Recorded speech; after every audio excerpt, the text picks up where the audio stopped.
एक breaking news दूं। बॉलीवुड बिकने वाला है। वाह यार, वाह यार, वाह यार, वाह यार।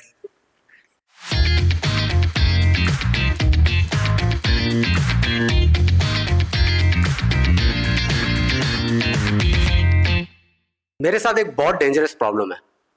नॉर्मल आदमी को आइडियाज आता है, वो प्लानिंग करता है, वो थोड़ी रिसर्च करता है, वो मार्केट देखता है, और मैं आइडियाज आते ही कंपनी भेज देता हूँ। कभी कभी 2 बार, वो भी बनने से पहले। और बायर भी मैं ही हूँ, और दिल में वैल्यूएशन 500 करोड़ की, और रियलिटी में लोगों के उधार के पैसे देने हैं, अगरबत्ती लेके खोज रहे हैं मुझे यहां वहां। कल रात में बेड पे लेटा था, ये मेरा सबसे डेंजरस आसन है, और फिर अचानक वही हुआ। मुझे आइडिया आ गया, बॉलीवुड ऐप। बस यहां तक रियलिटी थी। उसके बाद मेरी इमेजिनेशन ने आईआरसीटीसी की तत्काल टिकट ले ली। रियलिटी रूम में थी और दिमाग बैंड्रा घूम रहा था। मेरी बॉडी जमशेदपुर में थी, लेकिन आत्मा मुंबई शिफ्ट हो गई थी। इसके बाद मैं टोटली इमेजिनेशन मोड में चला गया। मैं देख रहा हूँ न्यूज़ चैनल्स वाले मेरे आगे पीछे हैं, ब्रेकिंग न्यूज़ चल रही है। गौर से देखिए इस आदमी को, इसी ने बदल दी एंटरटेनमेंट इंडस्ट्री। ये 52 साल का आदमी, ये अपने घर में रिमोट कंट्रोल तो ढूंढ नहीं पाता, और यहाँ पर इसने इंडस्ट्री को बदल दिया है। मैं सूट पहने, black SUV, bodyguards. Sir sir sir, एक बाइट सर, एक बाइट। मैं इतनी इंग्लिश बोल रहा हूँ कि खुद को सबटाइटल्स देने पड़ रहे हैं मुझे। और रियलिटी, उस मासूम इंडस्ट्री को पता ही नहीं है कि मैं उनकी बर्बादी का कारण बनने वाला हूँ।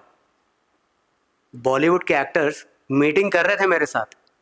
सनी पाजी बोलते हैं, तारीख पे तारीख, तारीख पे तारीख, जज साहब लटका दो इसे यहीं इसी फंदे पे। मैं बोलता हूँ, जज साहब प्लीज। फिर वहां से शाहरुख आता है, हे भैया, इस आदमी ने पिक्चर बदल दी भैया, मुझे पता था। मुझे पता था ये आदमी एक दिन हमें बेच खाएगा। मैं बोलता हूँ, खान भाई प्लीज, प्लीज खान भाई ऐसे मत बोलो। और बीच में, खुश तो बहुत हो गए तुम। आई तो नहीं सर, मैं कहाँ खुश हूँ। शक्ति भाई भी बैठे हुए थे, वो भी बोलने लग गए, दादा बाबू आ गए, दादा बाबू आ गए, हिचके खबरदार जो तुमने हमारी इंडस्ट्री को भेजा तो आओ। मैंने बोला, नहीं टट्टी कपूर जी, मैं काय को बेचूंगा, नहीं बेचता मैं। और फिर बच्चन साहब, खुश तो बहुत हो गए तुम। मैंने कहा, अरे सर इससे आगे भी तो कुछ बोलो सर, इसके आगे का डायलॉग मारो ना सर। और फिर जिसको नहीं आना चाहिए था, उन्होंने एंट्री मार ली गेट से। आइच, कसम पैदा करने वाले की, मां कसम, अगर तुमने हमारी इंडस्ट्री को बेचा ना, मैं लुंगी उठा के पुंगी दिखा दूंगा, समझा। आइच। मैंने बोला, अरे दादा आप काय को लुंगी से बाहर आ रहे हो, रहो ना उधर ही यार, मैं कुछ नहीं कर रहा हूँ। फिर दादा मुनि बैठे हुए थे, सबसे रिस्पेक्टेड आदमी। फिर वो बोले, मिथुन दादा बैठ जाओ, अपनी पुंगी को अपनी लुंगी में रखो, और ये कुछ नहीं करने वाला है। मैंने बोला, थैंक यू दादा। अबे चुप भाषण, खुश तो बहुत हो गए तुम। हाय, मैंने बोला, सर आगे भी तो कुछ बोलो सर, तब से खाली एक ही यार, क्या है। गब्बर सिंह बैठे हुए थे, मुझे लगा वो मेरी साइड दे देंगे, कम से कम हमारा नेचर एक जैसा। वो ही बोलते, कितनी गोली है इसके अंदर, कितनी गोली है इसके अंदर। 2 सरदार, अबे वो तो तेरे अंदर है, इसके अंदर कितनी गोली है रे। 3 सरदार, भेजे में उतार दे इसके साले के। मैंने बोला, गब्बर जी आप बसंती पे कॉन्सेंट्रेट करो ना, कहाँ मेरे पीछे पड़ गए यार। फिर आ गए, जानी पहले इसकी पुंगी अंदर करो। हा हा हा हा हा, खुश तो बहुत हो गए तुम। अबे यार बच्चन साहब, ये आदमी हमारा कुछ नहीं बिगाड़ सकता, हम इसे पर्सनली जानते हैं। मैं देख रहा हूं पर्सनली जानते हैं, ये कल सुबह तक किसी और धंधे में घुस जाएगा। मार्केट लिखा लो, दस्तावेज कर लो। सर आप लोग काहे को टेंशन ले रहे हो, चिल मारो। अभी तक इन्वेस्टर नहीं मिला है, इन्वेस्टर छोड़ो, सारा इन्वेस्टर का कुत्ता तक नहीं मिला है। मेरे पास मेरा खाली लॉगिन पेज बना है, उसका पासवर्ड भी भूला हुआ हूं मैं। अरे यूजर तो छोड़ो, डेवलपर भी मैं ही हूँ, सब कुछ मैं ही हूँ। मैं सच में ये सब इमेजिन कर लेता हूँ, जैसे कि शर्म ही बेच के खा गया। फिर सोचा बॉलीवुड क्यों, हॉलीवुड को भी अपनी चपेट में ले लेता हूँ। एक इंडस्ट्री बर्बाद करके मुझे चैन नहीं मिलने वाला। ग्लोबल बेरोजगारी का सपना देखा है मैंने। यूनेस्को वाले मुझे वर्ल्ड हेरिटेज प्रॉब्लम डिक्लेयर करने वाले हैं।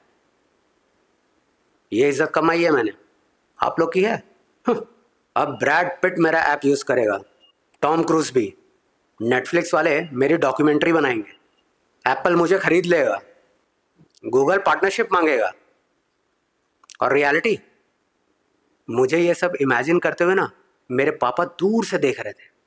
उन्होंने जोर से आवाज लगाई, ओए मुंगेरी लाल की औलाद, वापस आ जा, जहां गया हुआ है, आजा आजा बेटा, आजा आजा। मैं नहीं आया। मैं इतनी इमेजिनेशन में चला गया कि फोर्ब्स मैगजीन का कवर भी मैंने देख लिया, the man who change the cinema for ever. Award functions, red carpet, flash flash flash, मैं पोज दे रहा हूँ। और रियलिटी, मेरी वाइफ ने डोर खोला और बोली, अमन अमन अमन।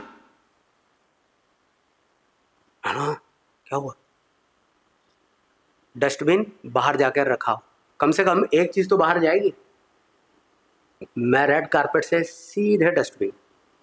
मैं इमेजिनेशन में टेड टॉक दे रहा था और ऑडियंस स्टैंडिंग ओवेशन। मैं बोल रहा था बिलीव इन योरसेल्फ, और रियलिटी में मेरा खुद का बिलीफ सिस्टम मुझसे डिस्कनेक्टेड है। 1 मिनट के लिए मैं इतना सक्सेसफुल हो गया कि मैंने अपनी बायोपिक तक कास्टिंग कर ली। कौन हीरो होगा, कौन सा गाना आएगा, कौन सिंगर होगा, आधी फिल्म तक बन भी चुकी थी, सिर्फ ट्रेलर लॉन्च होना बाकी था। नहीं हुआ। कभी देखा अपनी लाइफ में इतना सक्सेसफुल आदमी?